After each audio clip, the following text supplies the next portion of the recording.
All right, everyone, welcome back to Sports Dialogue. My name is Atoloye of It's been an interesting conversation at the Federal Palace Hotel hosting the Sport Betting Conference 2017. And I'm here with one of the content suppliers for the sport betting industry. And I'll allow him to introduce himself and tell us what he does and why he's here at the event. I'm also here with my co-producer, Mr. Joachim Idada. All right, sir, you can introduce yourself and tell us why you're here. My name is Atoloye. I am the sales director for Africa for BetGames TV.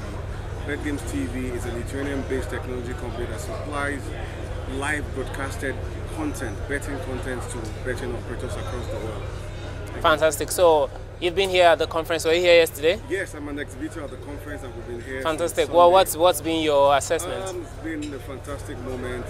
We have all the players in the industry here with us, prospects who are planning to still get into the industry, operators who have been well grounded in the industry, as well as other platform providers and other people who are stakeholders in the industry.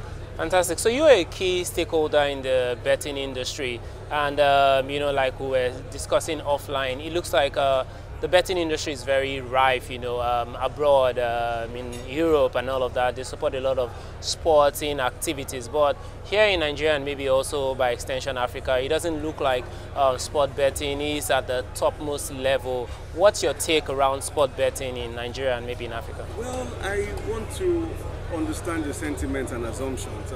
As opposed to your statement, I will tell you Nigeria is doing very well in terms of sport betting. Fantastic. Very soon, in the next 1-2 years, Nigeria will take over from South Africa as the leading sport betting or gaming, gambling, whatever casino gaming, or institution or country in the continent. There are few regulated countries in Africa. South Africa remains one because they are more organized and they've been in the business for about 20 years. Nigeria started sport betting in about 10 years, and regulation is taking place gradually. What I will gladly tell you is that there's been a lot of growth. Our population has been in an advantage position for us. There's been a lot of operators who have studied the business of sport betting over the years, and they've learned so much. They've been able to improve. There's been a lot of synergy by Nigerian operators with international operators, bringing the best content to Nigeria, bringing the best processes, the best platforms, the best softwares.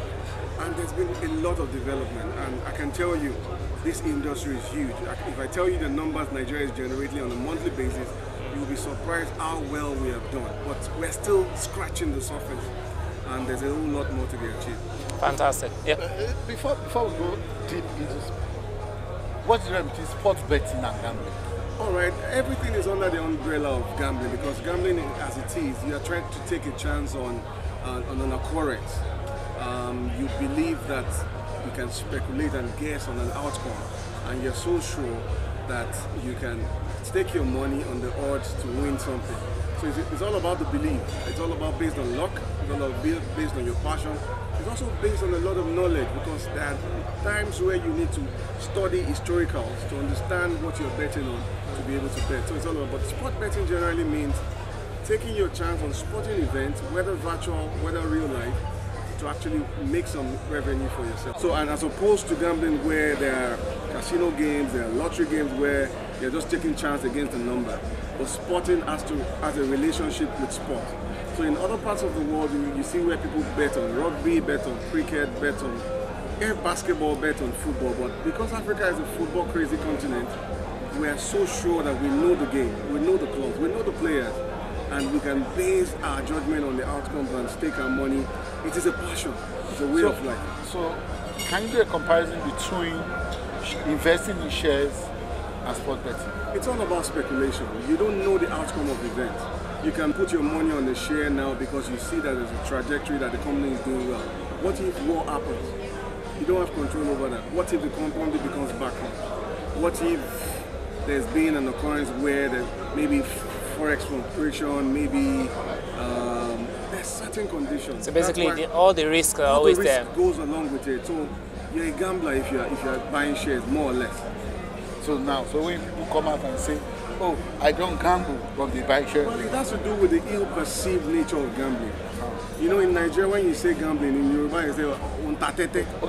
You know, it is a bad statement to make about the behavioral process of somebody taking action on a particular thing. And gambling, we grew up knowing that it's for the downcasted, it's for the low lives, it's for the people who don't mean well, for people who don't plan or have a life, more or less. So they're taking chance because it's a risk. But if you look at it, there's a lot of technology. What has gambling brought to Nigeria right now? It has created a lot of employment. It has created a livelihood for people. It has brought in a lot of technology. There's been a lot of cash flights from Nigeria. You can't imagine the amount of resources leaving Nigeria in Forex out of Nigeria based on the number of transactions happening in Nigeria. So gambling, the ill-perceived perception of gambling has changed as a result of technology that has changed, brought gambling to another level. Take for example, there are lots of people who do their daily jobs, go to their offices and gamble online on their mobile apps. You wouldn't know. Unlike going and visiting to a betting shop where you'll be stigmatized as a gambler. So things are gradually changing. Betting and technology has taken everything to a whole new level where people see it more as a passion. You research more. Now, you know, like the old days where you don't know. People still bet on clubs you don't know. You believe punters are betting on clubs in China, in Malta, in countries you've never heard of. And they do a lot of research, study their league, monitor the clubs, know which players are moving for what reason, have a reason to bet. So it's becoming more like you're trading. You understand? Fantastic. Now, let's look at content. While we're talking about content, we have a situation where Nigerians are washed with foreign content. Yes. How can we develop content level so that the capital flights that result from buying licenses to subscribe to some of this foreign content, how do we address that challenge? Well, you see, it's all about education. Do we have the right platform to school people on how to be programmers, how to be developers, and how to be creative with games? There are so many factors that affect it. Ordinarily working in the gaming industry, there are so many religious barriers. There is family bias. There are so many constraints. Even the government in some African countries do not even want betting to grow because of overtaxation. But content as it is has to do with a lot of knowledge. Our discovery system must encourage people to be creative, must create institutions that will focus on creative designs in terms of gaming. There are universities abroad in Australia who study the betting activities, the betting research, the creation of platforms, and how everything in the ecosystem of betting are taking place right now. We don't have that in Nigeria. It will take a long time before you begin to see content generation happening in Nigeria. Not that it's not happening right now, but it is not up to that level where you get a global certification on your product, where you can be credible enough to supply to all the players in the industry. So because of, and you need to also look at other constraints. How much of internet do you have? How much of power supply do you have? How much of time and money can you put into investing in producing a game, a content that can generate adoption in the industry? There's a gap already. The women are not so much participating in gambling in Africa or gaming in Africa because games are not yet designed to be in the interest of women.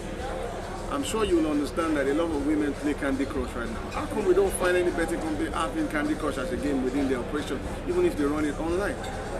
So there are a lot of constraints, but the major hindrance has been education. Our educational institutions are not good enough to produce credible developers to design games.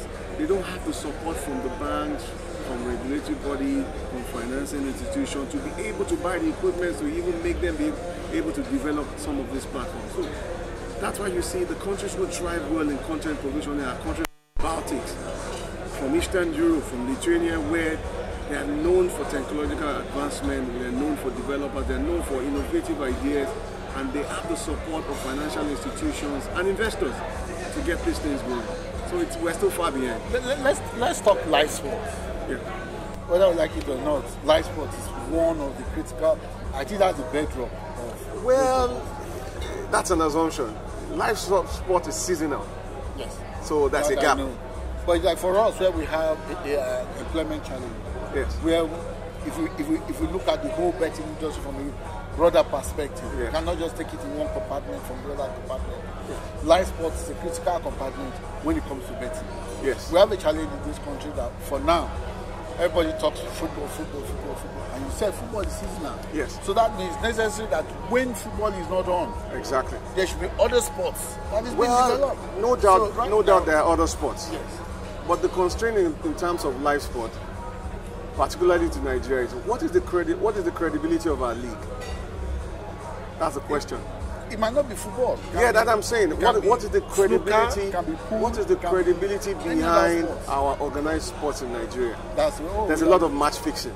Yes, I've seen Bookmaker can easily influence hungry people, as the case may be. So if you're looking at organized sports, you need to understand the structure of the league, the organization of the league. Are the players well paid enough to believe that they can stake on their activity without being biased? You can see what happened in England in the game between Pakistan and England some time ago, where some Pakistani cricketers were caught for participating or colluding with a bookmaker, and it was very funny. You wouldn't even notice it if you don't have the. How do you even monitor match fixing? Do you have the structure to monitor it, to give the betting industries the confidence that your games are credible enough to be part of an event that people can take live betting on? So for any live game, yes, there must be a way of monitoring the players. There must be balances, sure checks and balances. Yes. Interest, influences in all of that. The structure is, look at the EPL. The EPL is not run by the government. It's run by a private organization that I can remember many years back when they started. We were not even watching. We started watching maybe when the likes of Kano and the popular ones started playing seriously when DSTV came. And there's a lot of development. One of the first rules of taking on live events, are the players comfortable with the sport they are playing? Are they well paid? If I'm well paid, why will I take bribe or collude with a bookmaker to affect the outcomes of betting? So those are how much money are being given to our Nigerian footballers who play at the local leagues? If I'm a bookmaker and I want to affect the outcome of an event and I bribe a bookmaker, a footballer, there are more chances that they will take it. So that means right now, even the issue concerning how we regulate our football or how we regulate our sport in general, we need a bigger summit, a bigger stakeholder. That's why we need to discuss all exactly these things so that it takes more than one institution to make a credible sport betting event. The regulatory body have a role to play. The clubs themselves have a role to play. The operators have a role to play. The content providers have a role to play. The odds, the company who supplies the odds, have a serious role to play because they have a system like a science behind the scene, giving analysis on the sports, which will give us comfort that they know what they're talking about. And there must be credibility. That's all it. And this thing can be done by just one party. The ecosystem and the stakeholders within the ecosystem must be able to come together and reassure themselves that we are together. And not one piece is not off fit. Because if one piece is off, then you have a collapse system. Yeah. Fantastic. Thank you, Mr. Tayo. It's Thank you so much for great having you on the show. We would like you to enjoy the rest of your conference. Thank you very much. Thank you very much.